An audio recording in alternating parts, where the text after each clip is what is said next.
Your VFW is proud to present the Service with Honor video collection, dedicated to the courageous men and women who served our country in Vietnam.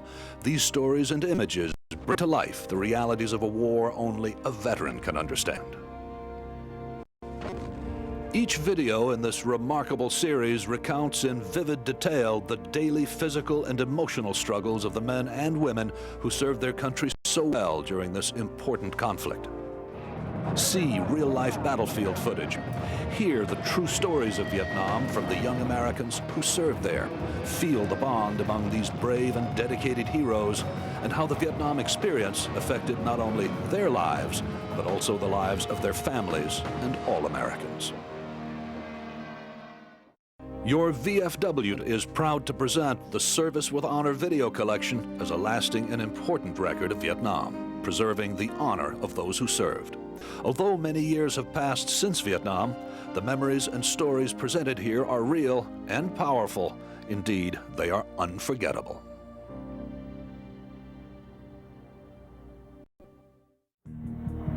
The first round hit the point man and killed him dead right in his chest.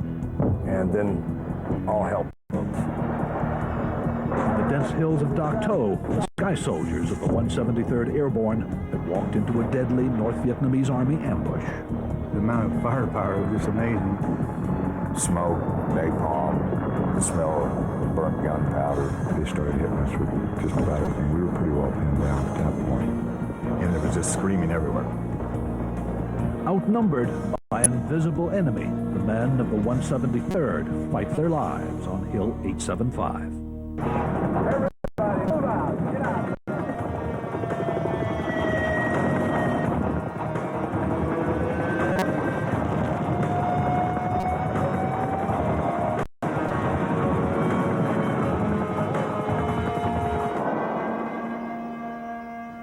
I'm Jack Smith, and these are the stories of the Vietnam War told by the people who know it best, those who fought it. I was one of them. Behind me, the Wall That Heals, a replica of Washington's Vietnam Memorial that is trucked around the nation so everyone can pay their respects to those who gave their lives in Vietnam. Among more than 58,000 names of American dead on the wall are 158 in the Battle of Dak To. This soldier's story begins in the fall of 1967. 5 years after the first American advisors arrived. They are just a small part of the 500,000-man U.S. force there at the time, but they are destined for one of the war's most intense battles. In November, American intelligence learns that the North Vietnamese are preparing an attack on Dak To, a strategic point in the mountainous Central Highlands. If they succeed, the NVA could then sweep eastwards across country to the coast, splitting Vietnam in half. The American Commander-in-Chief, William Westmoreland, has no intention of letting that happen. He has in mind just the unit to take care of it, the 173rd Airborne. The men of the 173rd Airborne Brigade have a well-deserved reputation as tough fighters. 5,200 paratroopers make up a highly mobile fighting force that can move quickly into action in the air or on the ground, traveling only with what they can carry on their backs. General Westmoreland calls the 173rd his Fire Brigade, an elite force he uses all over Vietnam to put out fires wherever they flare up. Our 173rd was a special little team, and he could always call them up anytime he wanted to. It was sort of like his little special forces, I would say. And he just thought the sun rise and set in the 173rd. The 173rd is a volunteer force of mostly patriotic teenagers from American cities, small towns, and farms. They all want the glory of fighting for their country and the thrill of being a sky soldier. Al Ziegler, from a small town in South Carolina, is a proud member of Westmoreland's Fire Brigade. He would put us some real challenging mission. I mean, some of them was very challenging because he figured that we could do it. And he was very close to the 173rd. But when General Westmoreland's command orders the Sky Soldiers to Dak To in November 1967, not a man in the brigade is happy about it. Dak To is where the 173rd suffered its worst losses yet, only 5 months earlier in June, when the 2nd Battalion was hit badly in an ambush. Steve "Doc" Camp, a medic in the 2nd Battalion, was cut off from the action. A company was already halfway up the hill, and they got hit by the main force, and they got overran. And we could hear them fighting up there while the smaller force was keeping us back, keep us from getting up there. The battle lasted less than 24 hours, but 76 Americans were killed. Of those, 43 had fatal head wounds, most certainly a result of North Vietnamese executions. And the NVA had vanished, leaving the 173rd with nothing but a very bad feeling about Dak To. Now, the men of the 173rd are back in the jungles of Dak To on a mission of search and destroy, to find the North Vietnamese army and spoil their plans for taking Dak To. It will be a challenge even for the 173rd. Dak To is an area of treacherous mountains and dense jungle close to Laos and Cambodia, deep in the heart of a North Vietnamese army stronghold. The rugged terrain makes it difficult to defend against an elusive enemy that can and easily does retreat across the border. Retracing the steps that had led the 173rd into an NVA ambush only 5 months earlier seemed like a bad idea to Fred Shipman, who had always wanted to be a paratrooper like his father. When we were given orders to move back to Dak To, I think we all, I'm not sure apprehensive's the right word, but there was a element of unhappiness. This was not a good place to go. Louis Zuko had always dreamed of flying through the clouds when he was growing up in California. But now he finds himself stuck on the ground, beating a path through the dense bush, wearing an 80-pound pack, straining his whole body to hear a sign of the NVA. Oh man, it was just rain, mud, leeches, snakes, sleeping on the ground, ambushes, humping, walking, humping, heat. Sometimes you could see steam coming off the jungle floor. It was so hot. 18-year-old Ray Zacone, a machine gunner with the 173rd from a small town in Idaho, already knows what it means to come up against the battle-hardened North Vietnamese army. Most of the time when you got in a firefight with the NVA, you were outnumbered and you're outgunned. The men of the 173rd are in a heightened state of alert on their march through the mountains. They feel North Vietnamese eyes watching them, and they see evidence that the NVA have had time to construct deep underground cave-like bunkers and connecting trenches, even to run blue communications wire up the mountain, which they don't even bother to conceal. They were very well protected. They were very difficult to dislodge. It weighed on you, you just day after day after day, and it was not a good feeling. For 10 days, the men cut paths through the jungle and hills, but the main force of North Vietnamese eludes them. Until Armistice Day, a day Americans usually set aside to commemorate the laying down of arms. On this November 11th, the men of the 173rd finally engage their enemy, an invisible enemy who has seen them first and attacks without warning. And the jungle came alive. The ambush was sprung, and the platoon suffered 50% casualties right off the bat. We had walked into a U-shaped ambush. 20-year-old Sergeant Bob Wooldridge had requested duty in Vietnam, but this was not what he had in mind. Surrounded by an unseen enemy, the more than 300 men of the 2nd Battalion drop their packs and dash for cover. You're really fighting at that time back to back, and everyone is fighting for each other, because the only way you can survive is your partner survive. You have a good chance of surviving. So it was just, we had one little tight back-to-back circle. Bob Wooldridge is with his buddy Phil Scharf, a 20-year-old from the Midwest who has been in Vietnam only 5 months, when both are hit. We were wounded by a mortar. The first mortar round landed and blew us back about 15 meters. I was hit in the face, chest, and arm. Phil was hit in the face, various parts of his body. And I yelled for a medic, and another mortar round went off and blew me forward. I took a rather large chunk in the back of my leg and in my entire backside. That's when I was wounded to the point that I wasn't going to be moving around anymore. We proceeded to fight with what we had. We were running out of ammo, so you would kill one of them and take his weapon and use it. For Wooldridge, Scharf, and the rest of the 2nd Battalion, their only chance for survival is resupply by helicopter. The lifeline for the 173rd is the 335th Assault Helicopter Company, known as the Cowboys. 22-year-old Gary Bass is a cowboy pilot who's flying his UH-1 Huey over the thick jungle and coming under heavy fire. So we pulled out, taken quite a few rounds, and pulled out, came back around. And finally on the 4th pass, the crew said, there's Americans below us, so we kicked the sling load off. Well, unfortunately, in retrospect, the Americans that they saw below us were dead, and the sling load of grenades and stuff like that went to the enemy. The jungle's thick triple canopy makes accurate drops almost impossible, but Bass makes his mark the 2nd time. Landing is another matter. Finally, by late afternoon, the battle dies down enough for Bass and the other chopper pilots to touch down with more supplies and to carry out the wounded. One of the hardest things, I think, was making them take wounded off. You know, you'd go in, they'd put as many as they could get on the floor, and you just literally couldn't get out. You'd have to have them take about half of them off to even be able to get out of this hover hold.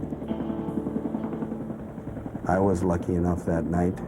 They put me on a chopper, and I was medevaced back to an area like a MASH unit, like a place where they could operate on you and remove some of the shrapnel.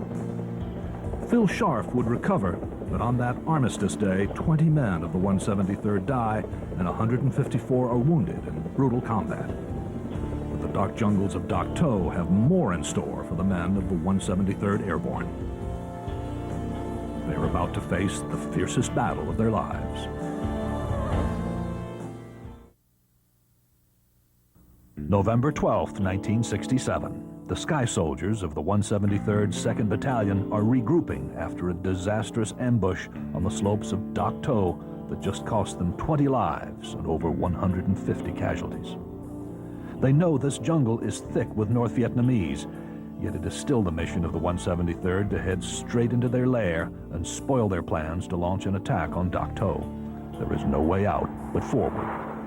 While American F-100 Phantoms and 105mm howitzers batter the hills, hoping to dislodge the North Vietnamese, the units on the ground patrol the primeval forest, uneasily, well aware that they are being watched. There was an air of tension. Something was wrong. Those of us that had any time there felt it. The newer guys didn't know what was going on. On November 18, the 173rd gets word that a Green Beret reconnaissance team has discovered a sizable concentration of NVA on Hill 875, so named on military maps because it's estimated to be 875 meters high, or about 740 yards from bottom to top. It is the call the 173rd has been waiting for. 3 companies of the 2nd Battalion, almost 330 men, are immediately ordered to Hill 875 to flush out the North Vietnamese soldiers hiding there. They find many disturbing signs of NVA presence at the base of Hill 875. Well-worn paths and exposed radio wire show just how entrenched the NVA are on this hill. Gary Buzz Cox, 19, the point man for his squad, finds himself walking up Hill 875 into an obvious NVA stronghold. There were steps cut in the hill going up, and commo wire, and there was a hand railing on the steps, and we'd never seen anything like that before. We knew then that they were up there, they were well dug in, and this was not going to be a little firefight. They were not trying to hide themselves, and it spooked me, and it spooked a lot of the guys that had been there longer than I'd been there. The men spend an uneasy night at the base of Hill 875. The next morning, November 19th, the brigade chaplain, Father Waters, holds Sunday Mass in the chill mountain air. The ritual only adds to the general sense of foreboding as they prepare to head up the hill. It started kind of with a communion by Father Waters, which was, we'd never done anything like that before. So we had our communion, which in my heart, I kind of thought we were taking last rites. Even non-Catholics join the solemn ceremony. 19-year-old Sergeant Jim Hoppy Hopkins of South Dakota decides he will take communion for the first time. I sure am glad that I did. Maybe it had something to do with it, maybe it didn't, you know. I'm not a great believer, but I certainly did do some believing that day and a whole lot of thinking. While some men question their faith, others question the wisdom of attacking the NVA head-on. Mike Fole, from Chicago's Northwest Side, has been in Vietnam for 7 months and figures he knows his way around. But this mission seems to him like just plain suicide. They told us to our face there was at least a dug-in regiment up there. Then we just looked at each other like we're dead men. Before the men head up Hill 875, American F-100 Phantoms drop bombs and napalm on the suspected enemy positions to give them some cover and some hope. Well, it didn't do anything because the NVA were dug in real good. I bet we probably walked 50, 60 yards maybe up the hill, and then it all started. It's just like popcorn started. Just pop, pop, pop, pop, pop, pop, and then it is deafening. 3 companies of the 2nd Battalion have walked into a well-planned ambush. Fire team leader Stephen Welch is in the lead as his squad moves forward. About that time, everything started opening up. They started hitting us with just about everything. We were pretty well pinned down at that point. There was just a barrage of Chi-Com grenades that came down at us. And it was almost as if it was slow motion. I swear I could see the revolutions of them. And of course, they went and took several guys down behind me. And it got louder and worse, and it was, you can't explain the noise. No, you just can't explain the noise. It's men against men, and you're trying to kill each other. And as far as I can tell now, we were in a kill zone. I considered a full ambush, battalion-size ambush. The 2nd Battalion's 330 men are under attack by battle-hardened regulars of the 174th North Vietnamese Regiment, a force estimated at more than 2,000, yet none of them is visible. All you could do is shoot a puff of smoke. So I started looking at the trees, and I could see a puff of smoke about 100 foot up in the tree. So I blew the tree out from under with a grenade launcher. Pretty soon, we were knocking North Vietnamese soldiers out of the trees. And as I say, we did that for probably 8 to 10 minutes, and then the firing became more intense. And there was just guys dead everywhere, guys that I'd known for a long time, and it seemed like everywhere I tried to get down behind, there was dead bodies. At an artillery base on a neighboring hill overlooking Hill 875, the men manning the 105mm howitzers can only listen in horror. Their job is to support the troops on the ground, but they do not know where to direct their fire. 19-year-old Paul DiNardo is in charge of a battery of 6 105s pointed at Hill 875, but he doesn't know where to aim. All he can see and hear is chaos. It was the most horrendous noise I've ever heard in my entire life. It was, if you could only conceive maybe about 100 chainsaws going off at the same time, fully powered. And you hear this roaring going through the jungle that would last maybe about 5-8 seconds, and it would slow down. Then you'd hear this roaring going up again.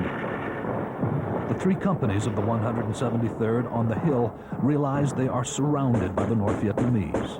Their only chance to beat back the enemy is to call for close fire and airstrikes, almost on top of their position, at considerable risk to themselves. And you could look up and see the pilot's face when he was dropping the bombs. I remember the bombs would bounce you right off the ground, or it felt like it did when they were hitting. Finally, with coordinates called in from the ground, Paul DiNardo orders his 105 howitzers to pour their shells on the enemy positions. They can only pray that they're not hitting Americans. Friendly fire, their own bombs and shells landing on them, is the last thing these men need. Now and then you would have a round that would hit a tree and shrapnel would hit the guys. You couldn't help that because they're calling in close support. They had called in artillery again, closer, and this time it hit in the canopy up above. A big chunk of it came down, hit me in the leg, so we backed it off again. The jungle makes even close support impossible. At 2 o'clock in the afternoon, the officers on the hill decide their only hope is to charge the enemy positions. The troops are ordered to run uphill and engage the enemy in hand-to-hand combat, an enemy they still have yet to actually see. They wanted all gunners and grenadiers on line, and that's when probably my whole life passed before me. All I could think of was mother, father, brother, sister, friends, girlfriends, but I truly thought that I was probably going to die. It was probably the hardest thing we'd ever done, I'd ever personally done. I didn't think we were going to make this one, but it's what we had to do. But the North Vietnamese are too well entrenched, and they easily beat back the American charge. Everybody was waving at us to come back. It was a flight of sheer terror, I suppose, to get back to our own lines, and in the course of that, I actually fell back into this trench that we had cleared, and I fell between two North Vietnamese soldiers, and dispensed with them, and then got up, and I remember the bullets and everything going by me, and somehow they just didn't hit me. It seemed like everywhere I went, every move I made, I was being shot at. I had 4 dead guys around me, 2 wounded, and the medic came up alongside of me. I told him, Doc, I said, you better get the hell out of here. I said, they got this place pegged. I looked to my left, looked to my right. The medic had taken a bullet in the forehead. The medics who are still alive, like Steve Camp, can barely keep up. And there was guys there with their legs blown off, they were alive, arms blown off, that needed morphine syrettes. I only had 16 on me, personally, and I went through those like, within 5-10 minutes, they were gone. Through all the noise, the shooting, the shouts, and the screams, Father Waters is tending the wounded on the battlefield, seemingly impervious to the war around him. Father Waters was sitting there, sitting straight up, had a wounded man in his lap, and he was giving him his last rites. But when I looked back, and I looked at Father Waters, and the sun just happened to be shining down through the trees on him, and of course with the smoke and everything, and Father Waters looked at me and just smiled at me. By 5 o'clock that afternoon, after battling for more than 7 hours, the Americans are still surrounded as night falls. Enemy mortar rounds continue to land on the surviving soldiers who were dangerously low on supplies. For reasons still shrouded in mystery, the NVA do not attack that night. But as darkness settles over Hill 875, the terrified Americans are hungry, thirsty, and low on ammunition. All too aware that they are still surrounded, they know they must complete their mission against all odds and drive the NVA from the top of Hill 875, even if it means losing their lives to do it. Dark comes quickly in the Central Highlands, particularly under the thick foliage of the dense jungle of Hill 875 at Dak To. At the end of a terrible day of battle, the night of November 19, 1967, gives the men of the 173rd 2nd Battalion a chance to regroup. We had consolidated all of our wounded. We tried to kind of put them in one place, and there was this huge tree that was large and old, and it was kind of our base where to get, we could get the wounded in. And of course we had the medics there, and at this time, what officers were still alive were over there too. As the soldiers on the ground try to make the best of a bad situation, the sky is lit by bright flares on tiny parachutes meant to mark enemy positions for American bombers. But on that fateful night, one flare inadvertently drifts over the American camp. It becomes the target for the bomber. I can hear the aircraft getting closer and closer and closer. Personally, I had this foreboding sense that something was going to happen. I didn't know exactly what it was, but I knew something was wrong. I was in a hole with another individual and turned around, saw the jet heading right for us. And I saw the bomb leave the plane. And as the bomb left the plane, it looked like it was heading right towards us. I was in the trench when I heard it coming down. It was just, you know, just a whirring sound in it. You could hear it coming, and you're thinking, oh, God, that sounds like it's coming right at us. The American pilot makes a tragic mistake and drops a 500-pound bomb on the American command post, where the surviving officers are planning their next move, and the medics are treating the wounded. It is a direct hit. And it just, this huge explosion, bright light, concussion. It was the biggest ball of fire I've ever seen in my life, and I was right in the middle of it. It's just a ball of fire. It sort of knocked me out, or I couldn't hear. I'm not sure how long it was, but I don't think it was maybe 30 seconds. And I remember seeing nothing but psychedelic lights, and it was like my head was in a vice, and somebody was just turning it as fast as they could, which was concussion. And thinking that my head was going to explode any second. It was quiet for, I'd say, good 10 to 15 seconds. And all of a sudden we could hear them screaming that their legs were gone, calling for their mothers. And essentially we didn't know how many of us were left then. I checked the hole to the left, and everybody was dead there. They were just blown all over the place. And in the hole next to them, everybody was wasted. It will go down in history as one of the worst incidents of friendly fire in the entire war. More than 40 sky soldiers are dead, including 11 medics and many officers. Among the dead is Father Waters, who had been ministering to the wounded and giving last rites to the dying. Doc Camp is one of only 2 surviving medics. You're looking at guys that, you know, they're your buds, they're your brothers, and you can't do anything for them. Yeah, you can't do anything. And they're looking at you like, help me, I'm in pain and this and that, and you can't. Yeah. there was just limbs, and there was horrible, horrible, horrible wounds. And we had no medical supplies, we had no water, we had nothing to do, and just tried to help as best we could, but most of them were double and triple amputations, and it was just horrible. The man on my right was bleeding to death and crying for his mother and asking God, why me?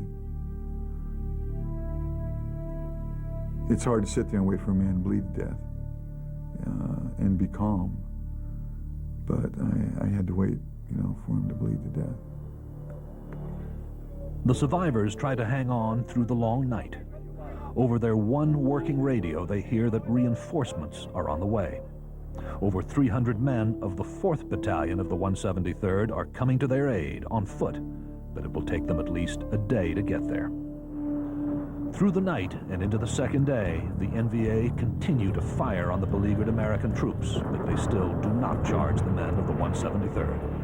Not until the end of that second day, nearly 32 hours after the first ambush, does the 4th Battalion reach the bomb site.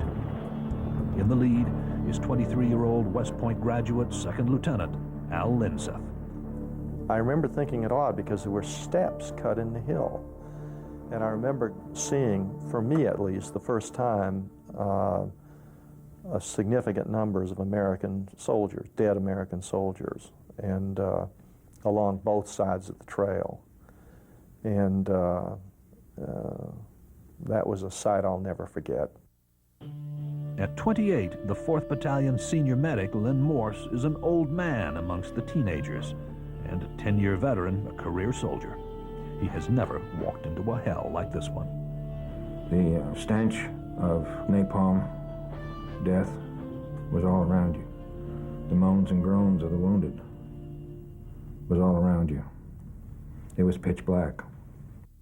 Machine gunner Jerry Rocky Stone, a native Tennessean with the 4th Battalion, steps gingerly onto the killing zone of Hill 875 and is nearly speechless. And as we start going up the hill, there's bodies. You know, there's American bodies, Vietnamese bodies,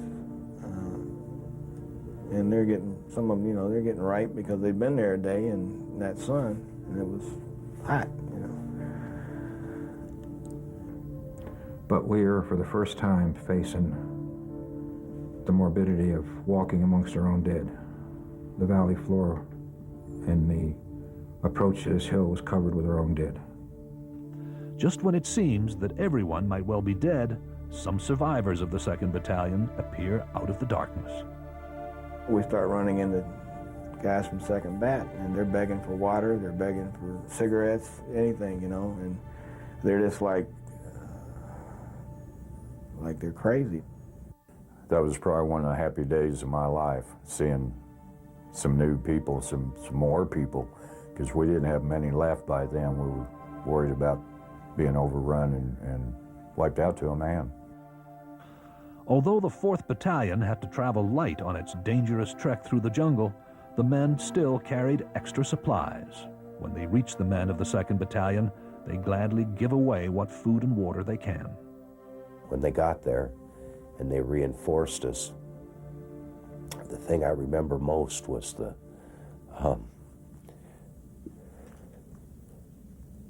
was the look on their face. And they looked at us, and boy, I knew that we were bad. We were hurt bad because you could see it in their face. The most phenomenal thing that we saw was the heroism of each of the wounded.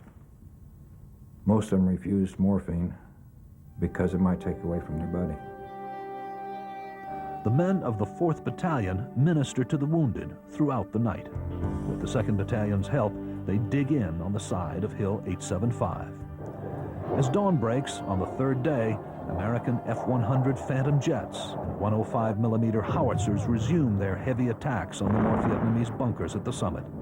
But the enemy shows no signs of giving up. Enemy gunners keep on bombarding the bloody American battlefield with heavy mortars and B-40 rockets. Each time a shell lands on or near the Americans, shrapnel hits some men of the 2nd Battalion for the 3rd time. Despite the enemy fire, the 173rd have had a chance to cut a landing zone for the helicopters. That means the seriously wounded Sky Soldiers have a chance of getting out. The helicopter could land on the surface. These men had to be literally picked up and shoved into helicopters because of the tremendous amount of damaged foliage on the ground. And then on their takeoff, they take rounds again. As many as 12 helicopters are heavily damaged or shot down during this 3rd day on Hill 875. But chopper pilots like Gary Bass keep returning despite relentless enemy fire. And there's these great big red, white, and green fireballs that look like they're going between your feet, except the ones that are slamming into the helicopter that you can hear on the way out. I must have carried 60 to 80 wounded out that day. I think it was a time to look inside our soul, and I think it was a time to say, we've all come this far together, and we're going to get out of this. We're going to make it. The men of the 173rd Airborne are more determined than ever to finish what they started. They know they will not leave without taking that hill, even if it kills them. Tuesday, November 21, 1967, day 3 of the battle for Hill 875. The men of the 173rd have survived an ambush by the North Vietnamese, the war's most terrible incident of friendly fire, and more than 2 days of intense jungle fighting. But the North Vietnamese are still entrenched. the Americans still surrounded for the moment. The Americans are resolved to take Hill 875 and change that balance. For the next 2 days, there is almost no let-up in the fighting. American F-100 Phantoms and 105 howitzers continue to shell the enemy positions, while the North Vietnamese relentlessly fire their AK-47s, their B-40 rockets, and their heavy mortars at anything that moves. And we were all shell-shocked right now. My God, between our stuff, theirs, when a mortar or artillery or a bomb, it's just cutting, it's screaming through the air. You can hear it just cutting through the air. And it gets to you. You just tighten up and hope it doesn't hit you. There's nothing you can do. The 4th Battalion knows the only way out is up. As they plan an assault on the top of the hill, the men of the battered 2nd Battalion, here since the first day, refuse to stay behind. They too want to face their brutal enemy head on.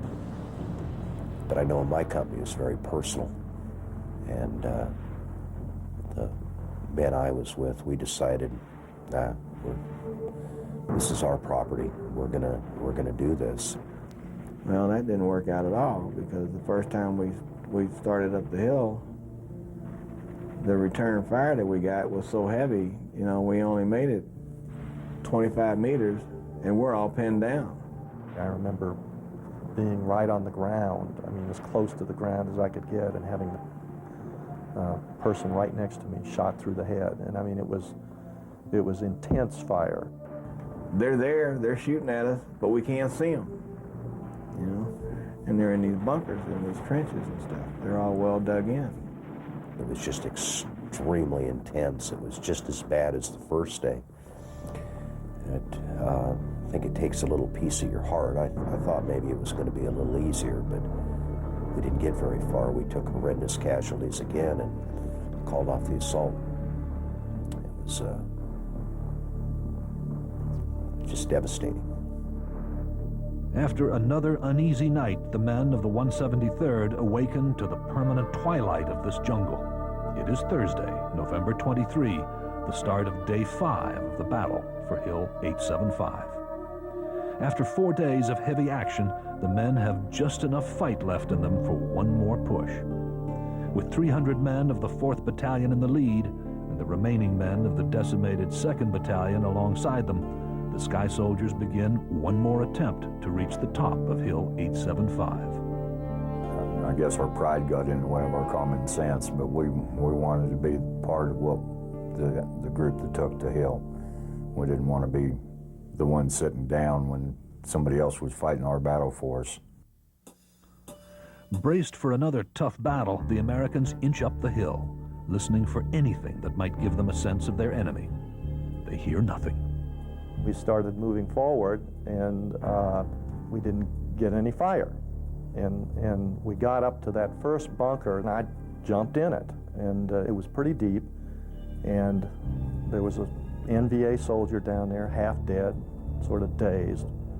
And, you know, I just sort of kicked him aside, and we just kept sort of running up the hill. And about halfway up, I thought, they pulled away, you know, we're going to make it. It was befuddling to me because there was nobody there. There weren't bodies. They were gone. The enemy that has wrought such damage on the American force has simply disappeared. In the eerie quiet on the shattered hilltop, splintered trees, destroyed bunkers, and a few dead are all that remain of the North Vietnamese. And they found some mass graves there, and a lot of the bunkers have been tore up pretty good by then. But the bunkers were 20 feet deep with interlocking logs. Like they had 5 to 6 layers of trees just interlocked like this. That's why they could withstand all the air and artillery. The men don't know whether to celebrate or weep at this end of their 5-day battle. The extent of the NVA fortifications makes them shudder. As they wait to be lifted off the hill to rest for the first time in 5 days, a special dinner is flown in. It is only then they realize it is Thanksgiving Day. I knew it was Thanksgiving Day when they brought in Thanksgiving dinner. which was a big mistake. I couldn't eat turkey for years after that. You know, still turkey, to smell it, you know, turkey sets me off. It was Thanksgiving Day, but you know, it was another day in Vietnam. Dinner. Yeah. It's kind of hard to sit down and enjoy something like that after that. I don't like Thanksgiving.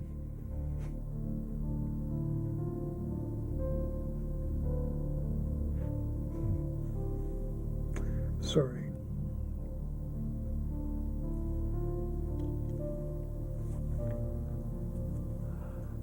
Price was too high for the meal.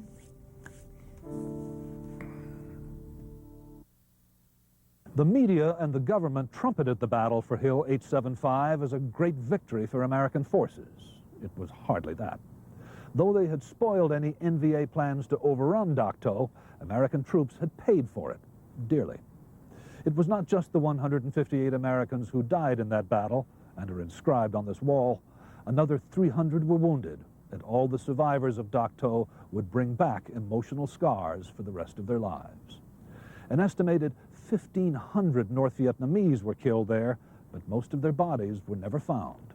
As they had done so often in the war, the NVA had removed their dead and wounded from the battlefield, leaving little behind but trails of blood and a brigade of battered American soldiers feeling they had fought ghosts and achieved little. 2 days after the troops took control of Hill 875, they were ordered to abandon it. We took the hill, but for what?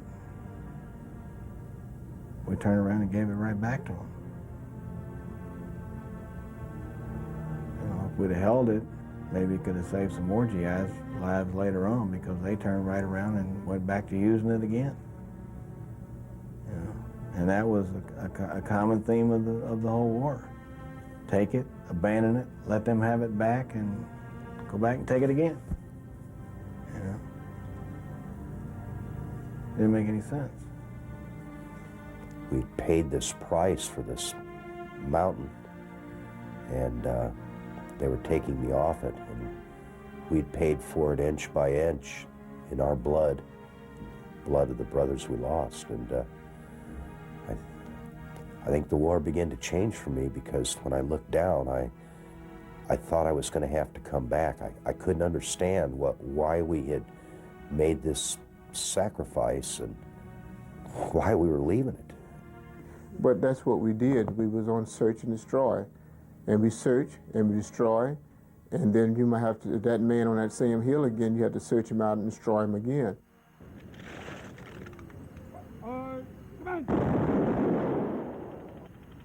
The following named men have given their lives since the 2nd Battalion's arrival in Dak To. Specialist 5, Taylor. Specialist 4, Cantu. The battle and the war seemed terribly senseless to those who honored their dead at Dak To in the traditional paratrooper ritual called the Ceremony of the Boots. And Major Waters, our battalion chaplain. That was a very sad time. They had got all the boots that they could find in 2nd Bat supply, and they still didn't have enough boots for every man that had got killed. There's not many of us. It's just boots. My company was ineffective. We were shot to pieces. I wanted so bad to just go, this is a bunch of crap, break ranks and walk out and walk away and see what they would do about it. But I figured, well, everybody else is putting up with it, I guess I should too. You know, and I guess, figure you owe something to the dead guys too, give them a little respect, but it really just aggravated me, the whole situation. It was like, I felt like I had my nose rubbed in it again. Dear God, let us remember that death is a gateway to heaven. Give these brave troopers... I was angry. I was angry. I don't know why that happened. I felt it was for show. I felt it was for show. wasn't necessary. That's all. Nothing, not even the ceremony of the boots, could help these men forget the terrible battle that had changed each of them forever. They joined the Army as patriots, young men who wanted to serve their country. But after the carnage on Hill 875, their idealism had faded away. Duty and honor would no longer be as important as their own survival and that of their friends. You're sitting there with other men's blood on you, bullet holes in your clothing and bullet holes in your gun, and you wonder how you made it. You know, why somebody touching shoulders with you gets killed and you don't.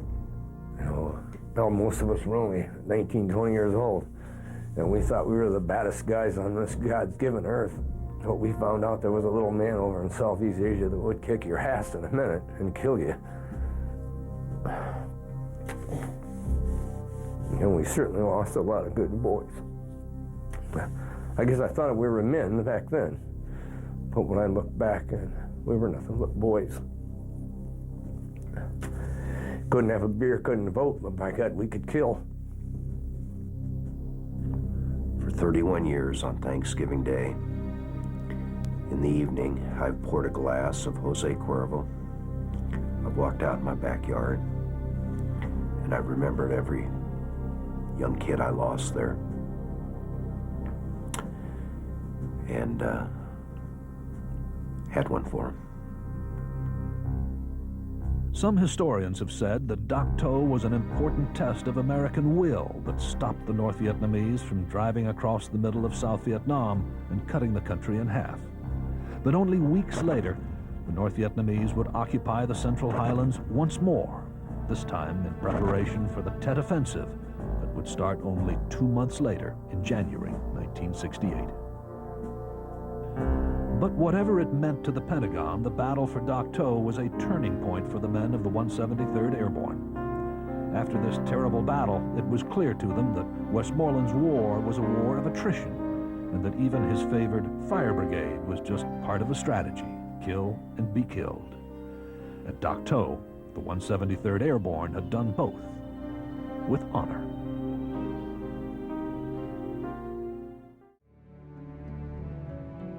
Thank you for watching this edition of the Service with Honor video collection. We're proud to present a collection which so clearly illustrates the heroism of the brave men and women whom with honor and valor proudly served our country. These stories and images are powerful and lasting, truly unforgettable.